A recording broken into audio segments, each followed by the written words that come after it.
Bodhipakya Sangahavi Mamsiddhipada. This is reason, or wisdom. Its reality is amoha.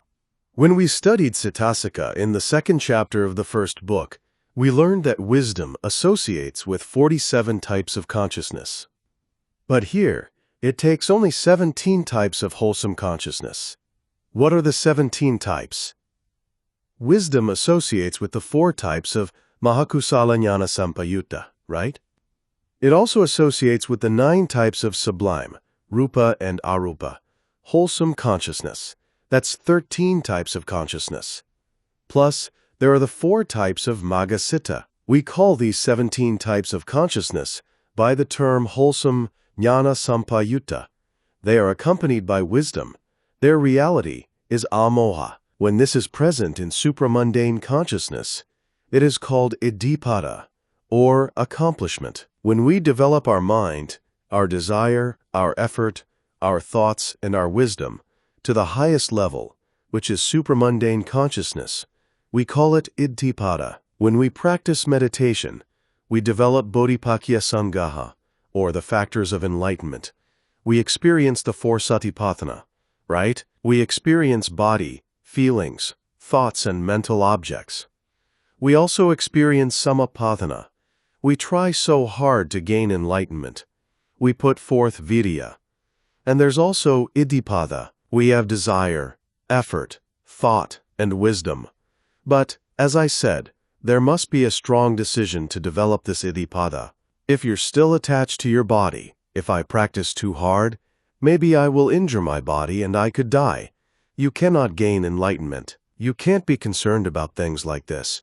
Whatever happens, even if you have to die, that's fine. Have the resolve. I will not quit. I will try the best I can until I reach my goal. The 5 Indriya. Now we go to Indriya. These are faculties. How many Indriya did we study previously? 22. But those 22 Indriya concerned mind and matter, mental states, and mind and mental states. Here, though, we're just talking about the 5 spiritual faculties. Why just 5? Because they are factors of enlightenment. Maybe all of you know these. 1. Saddhindriya, confidence or faith. 2. Viryendriya, effort or energy. 157. Las Vegas Sayadaw 3. Sattindriya, mindfulness or awareness. 4. Samadhindriya, concentration. 5. Panyendriya, wisdom. We must possess these 5 faculties, strongly and powerfully, sharply and balanced, in order to gain enlightenment. How about Saddhindriya, or confidence? What is the reality? Sada Cetasika. This sada is found in the 8 types of Mahakusala, the 8 types of Mahakirya, and the 26 types of Apanajavana. That's a total of 42 types of consciousness with which this Sada Cetasika associates. When we studied the second chapter of the first book, we learned that Sada associates with the 59 types of beautiful consciousness, right? But here it associates with just 42 types, because this Sada is a factor of enlightenment. Viryendriya, effort, is Virya Cetasika. It associates with 42 types of consciousness. They are the same as Sada. For Sattindriya, mindfulness, the reality is Sati. It associates with the same 42 types of consciousness as Saddha and Virya here. The reality of Samadhindriya, concentration, is Ekagata Cetasika. With how many types of consciousness can it associate? Normally, 89 types, but here just 42 types of consciousness. Once again, this is because we're talking about factors of enlightenment. We are not concerned with something like akusala, unwholesome consciousness here. What about panyendriya, or wisdom? This amoha takes just 34 types of consciousness. What are they? They are the 4 types of kusala sense sphere consciousness, mahakusala, accompanied by wisdom, the 4 types of Mahakirya Jnana Sampayutta, and the 26 types of Apanajavana. That's a total of 34 types of consciousness. Apanajavana refers to the 9 types of sublime wholesome consciousness, the 9 types of sublime functional consciousness, that's 18 types, and the 8 types of supramundane consciousness. That's 26 types in total.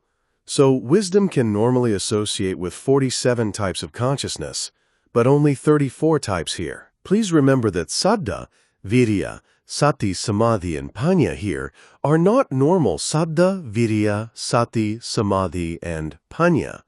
Saddha should be firm and strong confidence. It's not blind faith. Instead, it should be based on right understanding. To gain enlightenment, we need strong and firm saddha that is based on right understanding. Virya should be strong and strenuous effort or energy. Sati should be sustained and uninterrupted mindfulness. Be aware of every moment. Just sati, sati, sati, sati, sati, sati, sati, sati, sustained and uninterrupted. This is the kind 158 Bodhipakya Sangaha of mindfulness required here. As for samadhi, it should be deep concentration, and wisdom should be penetrative. Wherever you go to practice meditation, whatever meditation center it may be, the teachers all talk about these indriya faculties. They do this because these indriya are very important for meditators. If they are not balanced, that is, if one indriya is in excess, you cannot gain enlightenment. What do I mean? The Buddha taught us that our saddha, confidence, and our wisdom must be balanced if we are to gain enlightenment. If we have excessive confidence but deficient wisdom, then it leads to blind faith. Blind faith is an unreasonable belief. Therefore, we have to balance confidence with wisdom. On the other hand, if we have excessive wisdom and deficient confidence, it leads to a lack of concentration. In other words, we'll practice meditation but have no concentration. Instead, due to our excessive wisdom, we'll be investigating everything, thinking about this and that, but without concentration. This is why the Buddha said that excessive wisdom with deficient confidence leads to no concentration. In worldly affairs, good wisdom that lacks faith or confidence leads to dishonesty or cunningness. A person with good wisdom who knows everything but doesn't have confidence or faith can become a dishonest or cunning person that can't be trusted. But, again, meditators with excessive wisdom and deficient confidence find themselves lacking concentration. They get lost in thinking about this or that. That's why we should balance saddha and panya. Our samadhi and virya must be balanced too. Virya means energy, right? It's effort. Great effort with weak concentration leads to restlessness. We might try so hard that we can't sleep. Perhaps we practice walking meditation too much, such that our energy overpowers our concentration. We then end up restless, distressed, and distracted. This is why we should balance virya and samadhi. What about if we have strong and deep concentration with deficient energy? It leads to sluggishness or drowsiness. Some people sit in meditation a lot, but barely practice walking meditation. They might walk for 10 minutes, then sit in meditation for 6 hours. They might have good concentration, but they lack energy. What happens? They become sleepy and sluggish. 159.